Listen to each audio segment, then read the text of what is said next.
Well, I had already been reading in Ephesians and Colossians, and I was reading about some other things.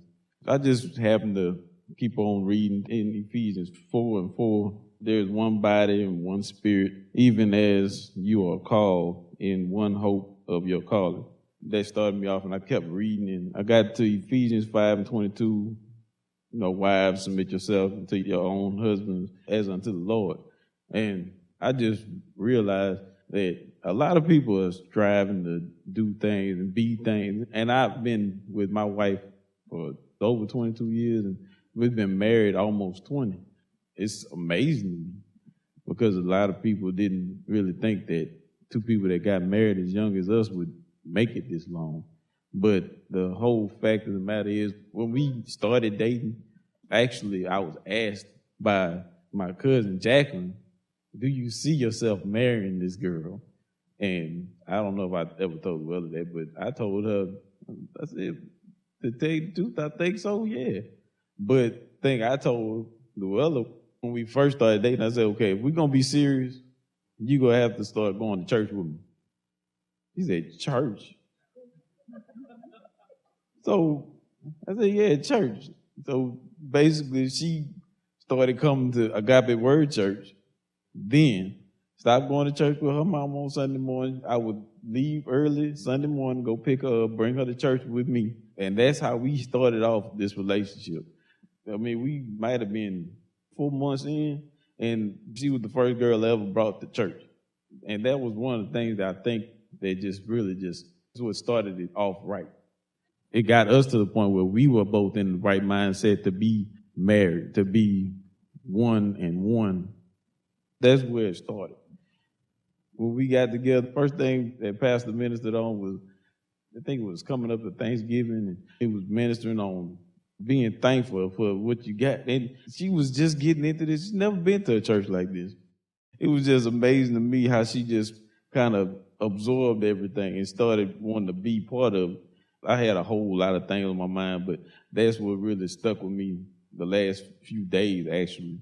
So I just read in Ephesians 5:25, husbands, love your wives, even as Christ also loved the church and gave himself for it, that he might sanctify and cleanse it with the washing of water by the word, that he might present it to himself, a glorious church, not having spot or wrinkle or such things, but that it should be holy and without blemish.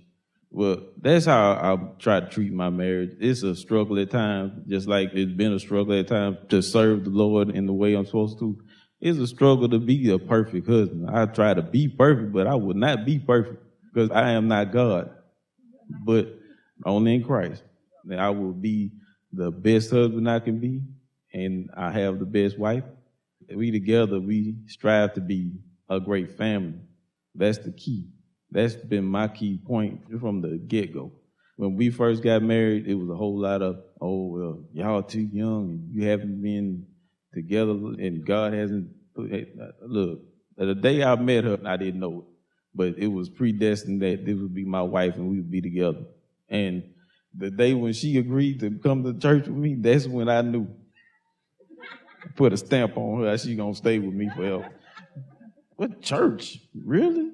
That was one of our first dates, like for me going back her from her house to somewhere else. Our first date was church. We didn't go to the movies. We came to church. That's how it is. That's how it should be. This is what I know. And there's so many things that I see, like at work, I get rid of imperfections. But it's sometimes that I don't see what's bad. But they send it to me and they say, okay, cut this part. Okay, I cut it off, get it out of there. That's the same way that I see when we go to the Lord and we say, well, look, God, it's not perfect. I don't know what was wrong, but you can see it. So he's going to go in there, he's going to cut it out. That's just the same way I treat everything, and same way, like I'm married and I treat my relationship with my wife the same way I treat my relationship with the Lord. If it's anything that's not right, he can take it out. He knows my heart. It's like it says in Psalm 139, He knows my heart. He knows my heart better than I know my heart. It's things that I might be feeling in there that I'm hiding from myself. I don't even acknowledge it, but he can take it out. I just go to him by his grace. He takes away all my sin. By his grace, we have been saved. And that's exactly what I want to bring forth this morning. And that's pretty much it. There's more to it. But you can understand that basically it comes down to you and your relationship. And your relationship is between you and God, and he knows your heart. And he knows everything that's going on, and he knows everything in your relationship with him and with your partner and with your family. And anything that needs to be taken out, you go to him and you let him say, okay, look, this is wrong.